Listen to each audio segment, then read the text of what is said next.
Good morning. I hope you found it very exciting when I discussed with you about the Roblossian theory, about how Professor Roblosso thought that the physical attributes, physical traits can contribute to crime.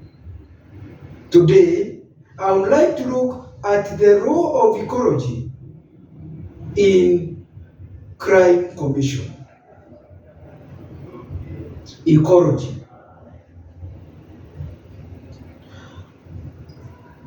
Ernest Burgess discussed much about the aspect of ecology. And in this ecology, I'm going to look at different zones in towns and try to discuss about how it contributes to crime. Now, I will start with Zone 1. Zone 1 is popularly known as the Central Business District or the CBD. This is the area which houses government offices and other businesses within the town. Offices, private offices, government offices, they are found within the CBD. It is more of the headquarters of the town.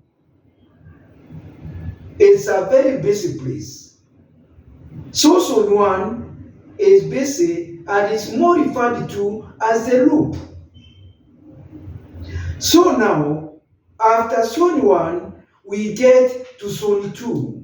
Zone 2 is sort of a dilapidated place, which may soon be some building may brought down to give way to modern industries.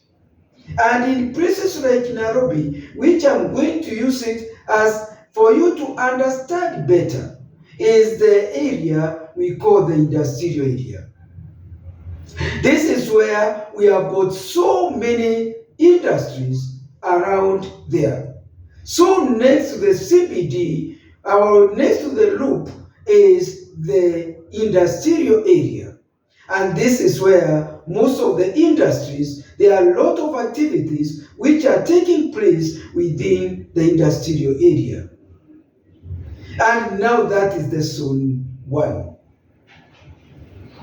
Now then the next zone is the zone of the workman or the commuter zone. Now, next to the industrial area or to Zone 1 is now the area of the workmen. This is the area because the people who are living around here, they are people of low class. They are people who are not able to afford transport. So they have to walk to the industries where they go and sell cheap labor. And these are the slum areas. These are areas like Korogosho, areas like Madari, areas like Kibera, areas like Kawangware. These slum areas, they are very close to the industrial area, and these areas are slum areas, and these people are very much disadvantaged. This is the houses are dilapidated, the roads are in a very sorry state, and this is where the crime rate is very high. There is a high level of drugs. The aspect of early sexual initiation take place here. Prostitution is rampant. Burglary, robbery, is all very rampant within these slum areas. Now, next to this is Zone 2.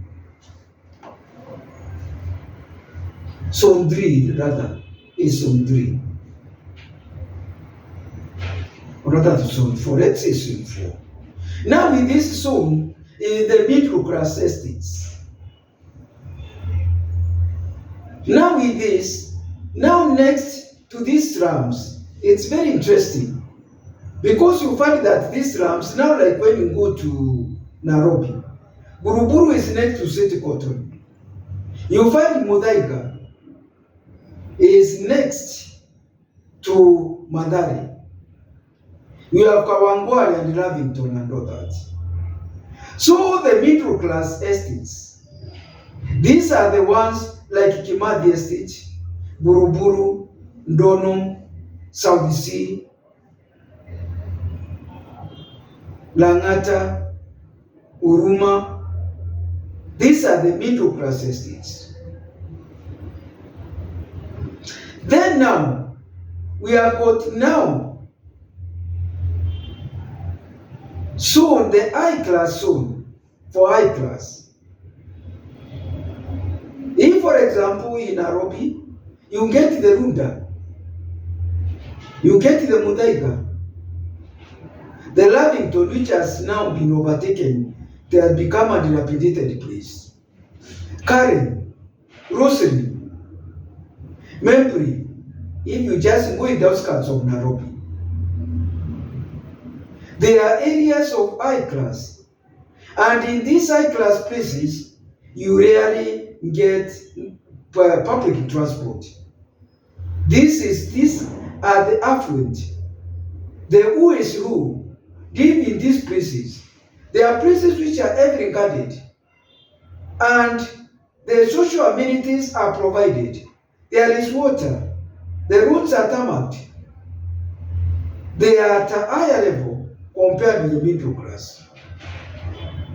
I want you to understand the social class determines where you are going to live. And it's important to understand the social dimensions. Your economic status in this society will also determine not only where you live, but they also determine even the level of crime. Poor people are overrepresented in the prisons. Sometimes they are overrepresented when it comes to crime. They might not even have done it, but they cannot be able to afford high-class advocates or lawyers. So what am I trying to say? Ecology has got a relevance when it comes to crime commission. In summary, there is the CBD or the ROOP. Then there is the industrial area. Then there is the commuter, the slum.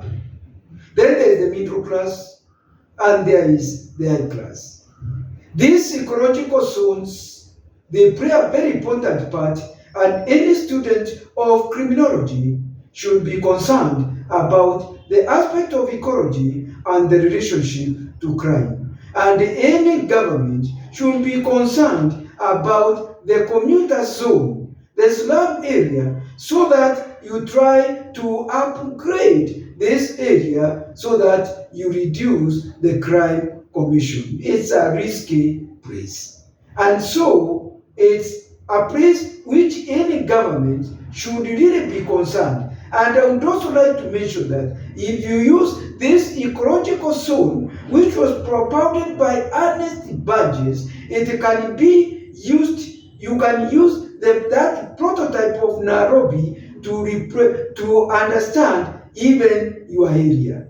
If you look in Meru, we have got the Majengo, which borders the Milimani.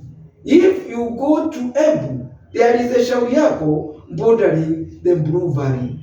So this ecological zone, you can use it to understand every place, every town, and the way it is zoned, the way it is divided, you can come to understand. Sometimes it's also an irony to ask yourself why, when it comes to sewerage, they always go towards the slum areas. Otherwise, thank you very much and have a great day. It's Muteru, your family therapist and a relationship coach.